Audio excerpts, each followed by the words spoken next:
Welcome to Power Up, the podcast that uncovers the unique challenges women leaders face today. Join your hosts, Nat and Kristen, as we dive into the tough topics and provide actionable insights you can apply right now. Don't forget to hit subscribe so you don't miss any episodes. Sheryl Sandberg says that leadership is about making others better as a result of your presence and making sure that impact lasts in your absence. Like Sheryl Sandberg or not, I know that she's become a bit more controversial with that idea of leaning in and women could solve all our problems if we just tried harder, which is not necessarily where a lot of us are. But I do like that quote, and we thought we'd kick off today or focus today on our 2024 picks for the top leadership skills great leaders need. Yeah, and the reason we're doing that is because 2024 is turning out to be a really tough year. Is it? I haven't noticed. It is. You're probably now looking at working in workplaces of multi-generations. Mm-hmm. So you might be leading multi-generational teams. Is Gen Alpha in there yet? Are they arriving in the workforce yet? No, too young. They're about 17, are they? Yeah, so We're they're going to start arriving soon. Adeline, I was chatting with my 17-year-old daughter the other day, and she was chatting about how she couldn't believe she didn't get a job because she's so incredible. And I was like, you don't have anything of value yet. We're going wildly off topic here, but we went to McDonald's yesterday and we were like, Adeline should work at McDonald's. They are a slick operation. So slick. I think McDonald's, I know a bunch of people who had their first job there. You learn how to work in an incredibly organized operation. Yeah. You get incredible opportunities and skills. But the other thing I was thinking is, especially with a lot of us who now, live in a very different world than when we grew up, of like working on the other side of the place that you've been taken to so many times and not thought about, I think is a really interesting life skill. It is so slick. You can go to McDonald's University. I had a stepsister who shot right up. Yeah, sets you up for life. Anyway, so Adeline, apply there. Also, loved her appreciation post for you yesterday on Instagram. I know, so sweet. It was nice to come home to. So, no, thankfully Gen Alpha is not quite there yet, but there is Gen Z to baby boomers. There are redundancies, restructures, slowing growth. So we all know we need to do more with less. That is the reality of 2024. And everything from hybrid work to really genuinely supporting diversity and inclusion, and finally upskilling and adapting to new tech and artificial intelligence. It's like, could you throw anything else in 2024? I know, there's quite a lot happening. Yeah. If we were to pick leadership skills that are going to get us through to the other end, in one piece, what would those be? And not even just get us through, but sort of thrive. It's been about 10 years since we've had tough economic times, really tough. So I feel like there's something in this idea of rolling in the good times and rolling in the bad times and learning how to really adapt to them. Well, and I also like this podcast episode because I know that there probably might not be a lot of movement in terms of promotions and progression this year because of doing more with less. But that doesn't mean you need to stop development. So this could be an opportunity to really lean into some of these skills. Lean in, as Sheryl Sandberg says. Oh, that closed the circle. On to number one. I'm going to kick it off with the leadership skill of resilience. I think this is going to get us through 2024 and possibly 2025. Can you define what resilience is? Resilience is strength and coping in the face of adversity and change. And so we are going to be faced with a lot of roller coaster up and downs this year, and with a lot of change. And resilience is the ability to successfully navigate that in one piece and lead through it. Oftentimes, when you have low resilience, signs might include snap frustration and anger. It might include lashing out. It might include, I'm just going to quit. I'm going to jump on this job site. I'm going to quit my job. I've had enough. You might find that you're complaining a lot to your friends or your partners. You might be in a negative spiral in your head about yourself, about your performance, about your work, about your workplace. And so those are all signs of wavering resilience. And so it's almost that thing where you're sort of full to the brim. You can't really take much more. So little things start to have a much bigger impact on you, or big things have a bigger impact on you, and they really It's actually little things, and frustrations can add up to a point where you're reaching kind of the max of this. Like, think of it as a mountain, and the closer you get to that peak, the less you can take on, and the more volcano actually, the more you're going to explode. Okay. No, I like it. So it's basically just all the things stacking up. We think it can be one big life event, but it's lots of little things. Yeah, and up. if you have these, and all of these little things stack up, you can cope with mini crises or change and hard things. But what they do is they do start to layer up, and the more that you take on, you tend to then get to a point where you can simply not take one more thing, and it could be the smallest thing, the straw that broke the camel's back. Yeah. And effectively, you are at the peak of that volcano, and one little thing, seemingly small. I was on a coaching call this morning where someone was thrown under the bus in a meeting, wasn't there, heard about it after the fact, that someone had not spoken very kindly of the work she'd done and blamed something on her, and she just went off. Possibly a signal that you've reached the max of your resilience, and little things are going to tip you over. I remember once bawling in the street and having to call my dad because I couldn't find my car. And it was not the car. Like any other day, I would have been like, I've lost my car. But I thought I was going insane because I was so overwhelmed with all the other things that were happening in life that one thing just pushed me over the edge. Exactly. So I think that happens to all of us. And I think like resilience, like everything else, isn't fixed. It comes and goes over time, but what you can do is sort of train that muscle a bit so that you are building the ability to put that red line up higher. That's right. And or bring yourself down further down the volcano so that you can actually take on some things. And it is a muscle to be flexed.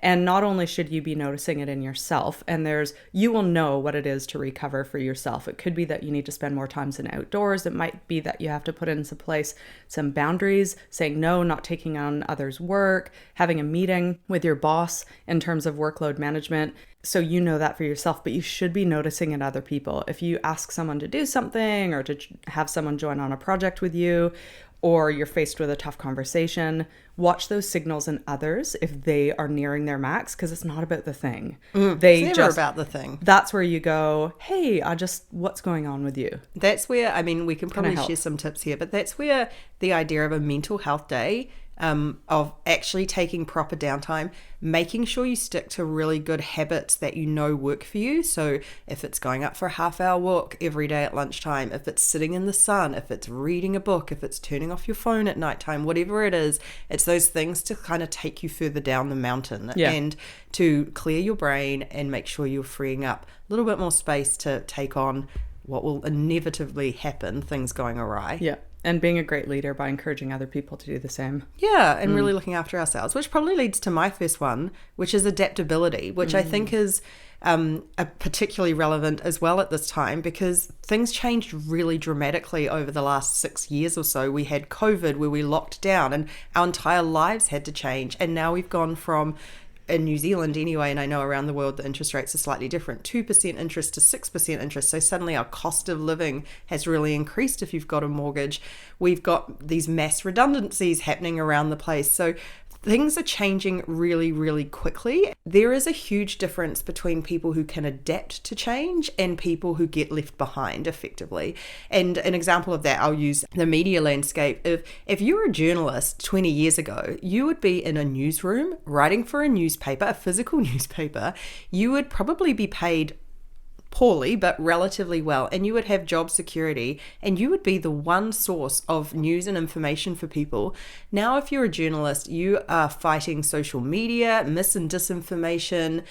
There is no more money in news other than advertising. It's going online, and media organizations are figuring out how to monetize those digital models. Your work looks completely different. And I use that as an example because some journalists adapt, and you've noticed that some journalists have started to go, I'm going to create my own newsletter, or I'm going to play with video, or I'm going to figure out different ways of doing my job. And others have really struggled and just really want to keep the job as it was 20 years ago. And why is the world changing around me? You have two choices, and one of them is to adapt and the other one is to get left behind. The technology doesn't change. It's not going to stop for you. And that sounds really brutal, but that is the reality. I love that we started with resilience, because in order to kind of accept and embrace and be open to change, because change is hard. We love patterns as humans, and we love getting into efficiency mode, and quite often change throws everything out the window and you have to start fresh. So I love that in order to really embrace and adapt to change, hence the term adaptability, is we need to have really great levels of resilience. So love that we started with that. I was reminded of a book that my university professor in my last year recommended as I was going out into the career world, and he recommended a book called Who Moved My Cheese? Oh. Yeah, have you heard of this? Oh, it was. Yeah. I haven't read it, but everyone It's a story of 4 animals that are navigating a maze. The message is that change is inevitable, and it's our response to it that determines our fate. So I would recommend that book, and that ultimately is adaptability, is that change is inevitable. We have to adapt to it. We have to embrace it. And in fact, our careers can be accelerated if we embrace it and lead from the front. With change comes opportunity. Yeah. And I think the thing that I've been thinking about in the last couple of weeks is how you can practice adaptability in a smaller scale. So I'll use some examples from my life.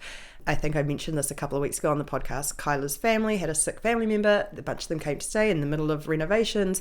That is so far out of my comfort zone, because I am used to living alone, having complete control over my home space, and everything's in its place and everything's perfect. And then suddenly we have 5 people in the house and chaos with the renovations. And I went, this is an opportunity to practice adaptability and go with it, and sit down and have a stern conversation with myself about what is going to be bad if your house is a bit messy for a couple of days. You're actually going to find joy in getting to know her family, and joy in having these people coming and going and being able to lend a hand. And so for me, that was one way.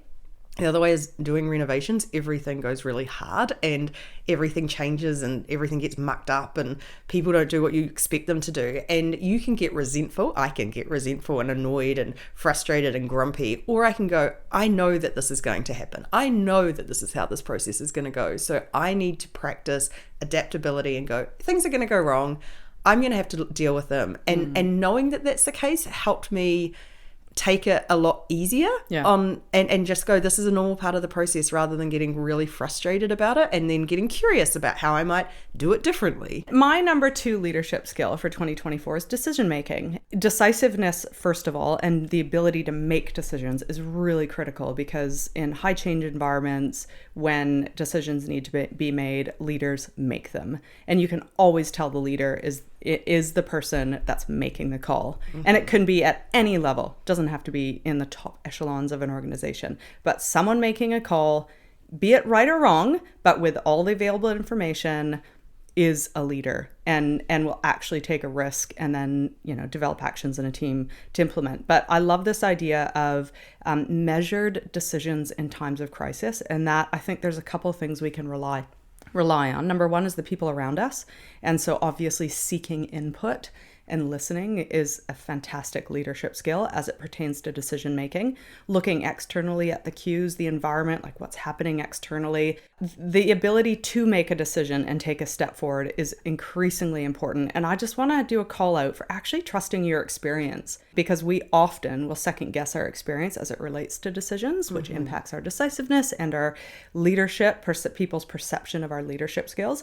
And I would just really encourage people, trust your experience. I love that you said trust your experience rather than trust your gut, because I always find trust your gut comes across the same thing. It is, but I feel like the gut thing is people often overuse that as I'm just going to go with it, whereas your experience is actually a data point. I feel like there is something in there that really means that you are making an informed decision. I love this decision making because I remember a couple of occasions where they have really struck with me. One is a friend of mine who is rolling out a lot of cycle lanes in Wellington, and she said one thing they never tell you about leadership is it's effectively all about making unpopular decisions. And I thought it's actually true, because you're making really hard calls. Rolling out cycle lanes in a city that doesn't really have any, you're going to get super backlash on that.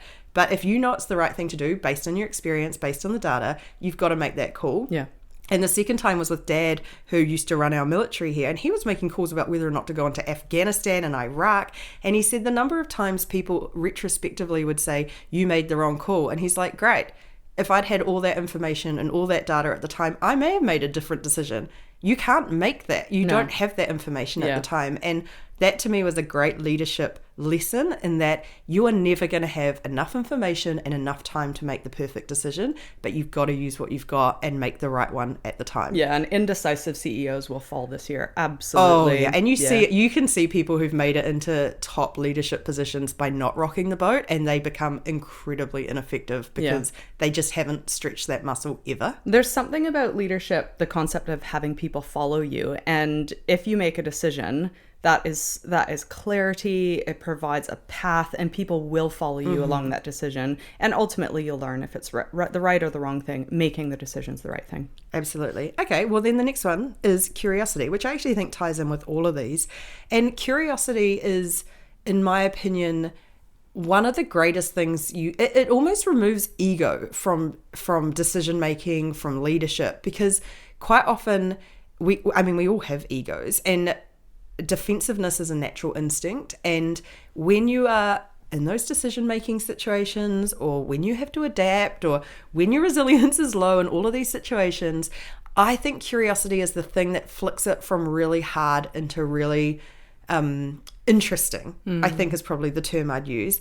And so a couple of ways you can play that out is surrounding yourself with people who have different strengths and different opinions than you. And that you notice that again in leaders who surround themselves by people who think the same, and you can see the outcomes of that, where they forget to check on a whole bunch of different things and roll out really, really stupid things. What was the most recent one I saw?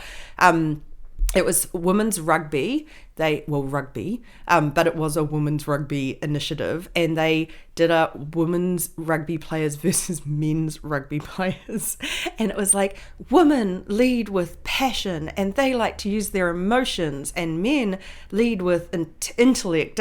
And this was like Weird. 2 weeks ago, and obviously massive backlash. And I'm like, who made that decision? And were they curious, and did they surround themselves with people who felt differently, or did they just whip up a thing based on their knowledge, their limited knowledge? So that to me is a great example of where curiosity comes in. And also it's that thing, and you see it all the time, people getting hard feedback or criticism, and you can tell the difference between those who really take it to heart and feel like a personal attack, and those who go, oh, I'd like to know more. Tell me more about how I can change, or how this impacts you, because I'd love to be different. And to me, that just like takes the sting out of everything if you treat everything as curious. Yeah, well, I think there's two things I can think of. Number one is if you're going through possible restructures, redundancies this year, your organization, being curious actually removes you from the equation. And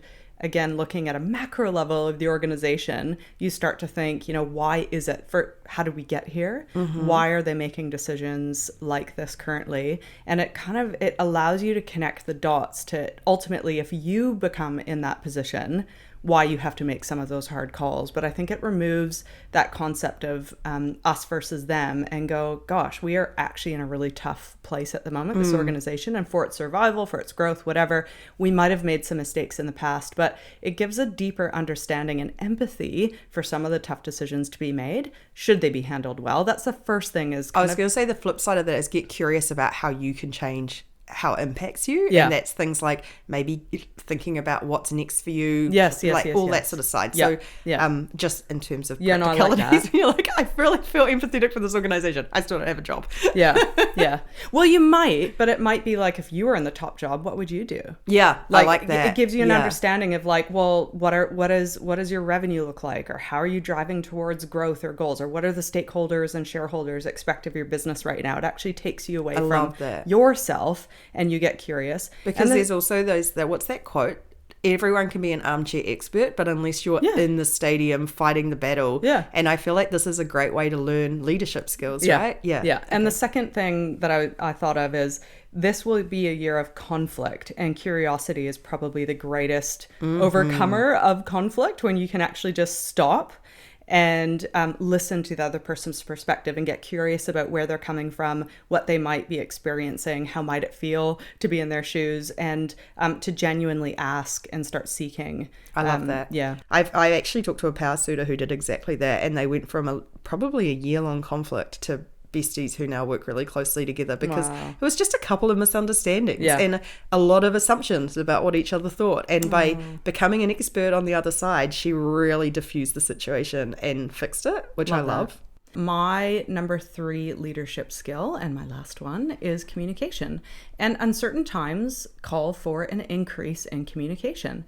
And I can think of a few things, and I probably will go to change. We are, again, moving to organizations as they stand today will look very different in 12 months from size, from focus area, from strategy, and that will have impacts on the business. And the more that leaders can communicate the why, the next steps, what you can expect, and what else do you need to know, the better you will feel as part of that organization. And I can think of a couple examples. One is when we were in the merger and the acquisition M&A phase of Hatch, and we were moving into another organization, huge amounts of questions around that, and what will it be like working for this next organization, and what can we expect, and everything from the smallest details in employment contracts to the culture of what that might look like and what's going to change. And we set up really robust communications. We grabbed FAQs from everyone, we made sure there was a living document, and we really sought people's concerns and sought to, as much as we could, explain those in a really frequent way. And then I was involved my first board role. I was involved also in another kind of merger and acquisition thing and possible restructure. And we said, our commitment, we don't know all the answers, but our commitment to you is that we're going to meet with you every 2 weeks, and you're going to submit your questions the night before this meeting, and we're going to have all hands, and we're going to answer every single question that we know the answer to. But it just provides that touch point of like, more comms is better comms. Oh, and absolutely. I feel like sometimes when you don't know the answers or where the answers are going to be tough, people shy away from talking about them, but it doesn't stop people thinking about them. It actually just makes it worse. And the companies I know who did really well through COVID got really clear with their team and said, this is a tough time. Our business is halved. I'm going to show you regularly what that means, and we're going to work together. And it brought the team together rather than feeling us, them again. It really created this environment of we all need to be responsible and own this. I think communication is built on vulnerability, on transparency, and granted, there's going to be some things you can't communicate. Yeah. That's fine, obviously. There is a line always. Yeah, there's a line. However, there is always, it's always best practice to go, I don't know the answer to that, but we're going to get through this together. Yeah, and I would say vice versa as well. If you are in a position that you're being made redundant or life is a bit uncertain, ask the questions, communicate vulnerably but kindly, because quite often people making those decisions would really rather be doing anything else as well. And so using empathy and asking and having those conversations and clearing the air, because you don't want to leave badly if you can avoid it as well. So there's a little bit there. My final one, so this is the end of 2024 leadership skills must-haves, is prioritization. Lots of stuff on. We're all obsessed with our phones. No one seems to be able to stick to an 8-hour workday anymore. It is an attention economy. Everything's trying to get our attention. So you have to get really ruthless about prioritizing. And I think I must have learnt this over my career, because always working for myself, always juggling a lot of projects, you have to be really, really ruthless with what you pay attention to. And my girlfriend Kyla said the other day, I was talking about something and I keep forgetting stuff. Like I forgot which car had been dropped off somewhere and something else. And she's like, are you okay? And I was like, oh, this is how I ruthlessly prioritize. If I don't need to know that in times of great, like lots on my brain, I literally just don't think about it. Yeah. I do not spend an instant longer on something that is not my problem, which comes across as like dementia. She's like, you don't remember anything. And I'm like, none of this stuff is important to me right now. So it goes out of the brain so that I can focus on the stuff that I do need to think about. I use lists. I use whatever I need to use to get to what do I need to do right now and ignore the rest, because it's so easy to get distracted by anything, everything, all the time. I'll link to that rock, pebbles, sand article in this, and a lot of Powrsuiters love that article about Yeah. what are the big rocks. That's what takes precedence in your calendar. Block that time out. Then you fill it with the pebbles, the stuff that just has to get done. You could be able to delegate it. Maybe you don't have to attend that meeting. And then the sand, which is all the little stuff. We could link to as well the procrastination article. Do we do a procrastination article? Yeah, we because do. they go hand in hand. That sometimes those big rocks can feel big and hard, so we procrastinate on them because it feels painful and scary, and there's all sorts of psychology around procrastination. But just really, it clears your brain when you're like, this is the big thing I need to work on, get it done. Yeah, exactly. Forget where your car is. Who cares? Cars feel like a real thing in my life. The cars are the first thing to go when my brain is busy. But the other simple trick I think that we do every week is we sit down on a Monday and we have a checklist of things and we pull in the things we need to do that week. We do it together. We can do it individually and just go, these are the 3 priorities for today, this week, and just get the top, because if you finish those, grab the next lot. But that means that you will focus on just your top. Resilience, adaptability, decision making, curiosity, communication, and prioritization. Do you know how people at the beginning of the year do the word for the year? Yeah. I'd love to know what people think their top leadership skill for the year is. Yeah, let us know. Leave a comment as to what your top word is, and or if one of these resonate, or if it's one of the ones that you're looking to flex and work on this year. We'd love to hear from you, either at hello@powrsuit.com or just in this podcast. You'll see a question. So check out our membership network at powrsuit.com. We'd love to meet you online and support your development in 2024. And we will catch you next time. Bye.